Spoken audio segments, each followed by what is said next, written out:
I have a comfortable and fulfilling life.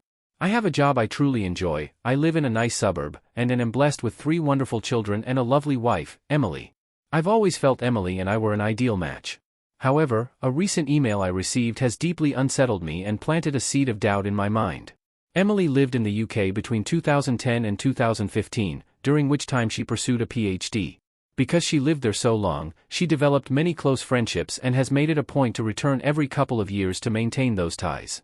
This past August, she traveled to the UK for 3 weeks to attend the wedding of one of her close friends. After some consideration, we agreed that it would be best for me and the children to remain at home, as I could not take that much time away from work, and the children were unlikely to find much enjoyment in such an event. Emily departed, returned as expected, and life returned to normal for us. Last week, I received an email on my work email address. It was supposedly from the wife of Emily's friend, I'll call him Jake, M44. According to this woman, she has a very strong reason to suspect that Jake and Emily engaged in an affair. She listed off her suspicions, noting Jake had picked Emily up from the airport, spent considerable time at her hotel, and how the two of them frequently went out to dinner alone. She even included pictures of my wife's earrings that she said she found in Jake's pockets when she was doing the laundry and pictures of a lipstick stain on his shirt. The color is one I recognize as something Emily often wears. There is some other evidence she listed off. For the sake of conciseness I will not include them here. All this was a lot to absorb, and for a while, I thought it was some sort of joke, so I tried my best to ignore it, but it kept coming back into my mind. I remember that before her trip, my wife would talk to all her friends there. I don't know if this email is influencing my memory, but I think she probably spoke with Jake the most. Additionally, I know Emily never liked Jake's wife, though I can't say why. I've never pried into Emily's phone or social media accounts before, but I feel very tempted to now. However, I know I'd feel terrible if I looked and found nothing. Also, if I start acting suspicious, wouldn't she just delete everything out of fear of being found out? I am unsure of how to move forward and would welcome any guidance on handling this. The best I can currently come up with is asking to see her phone immediately after confronting her about it so as to not give her no time to delete anything, though part of me thinks this would upset her and potentially not even show anything.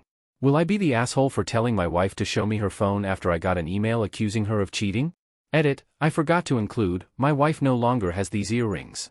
She wasn't wearing them when she returned, and when I asked, she said she lost them. 10 days later. A few hours after sharing my first post, I confronted Emily. She confirmed my fears. She claims she's in love with Jake and can't live a lie any longer. She still claims to love me and the kids but says she can't stay with us any longer. According to her, she was waiting for a better time to tell me and the children. Apparently, this has been going on since March, with Jake flying out here occasionally and Emily secretly meeting him. We're getting divorced. Emily is moving to the UK soon. She confirmed that in August, in addition to the wedding, she attended a job interview, and she's set to start around the new year. She's already applied for a British visa. She plans to live with Jake once she moves. As for custody, Emily is voluntarily surrendering her chance of full custody. She doesn't want to uproot the kids, so they'll stay here in Canada with me. There's a part of me that appreciates that decision, but there's also the part that is astonished at how easily she's walking away. She wants to pay child support, but I'd rather raise my children without her financial influence. That said, the court will likely insist on support, regardless of my feelings. Emily is also seeking structured visitation rights, which, given the circumstances, will likely be granted. Based on what I've been told, the court generally leans toward arrangements that allow both parents to maintain relationships with the children, even when one is relocating to a different country. The lawyers are still working out the details, but it seems she'll have visitation during school breaks and holidays, with the possibility of virtual calls in between. I've been keeping things as amicable as possible, and the more cooperative I am, the more Emily seems to agree with my demands. We are also discussing the future of our home. Emily has expressed a desire to sell the property and divide the proceeds. While I am reluctant to part with the family home, it is unlikely I have much of a choice since it was bought during our marriage. For now, our lawyers are still working through the details, and no final decisions have been made. Given the situation, it could be a good while before we reach a resolution. In the meantime, I've been advised not to make any major financial moves. As much as I want to stay here with the children, I know selling is most likely inevitable.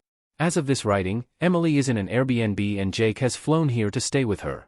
They plan on traveling to the UK at some point in the near future. My lawyer tells me that adultery isn't grounds for special treatment when it comes to custody or property division. Therefore, it won't influence how assets are divided unless marital funds are directly involved.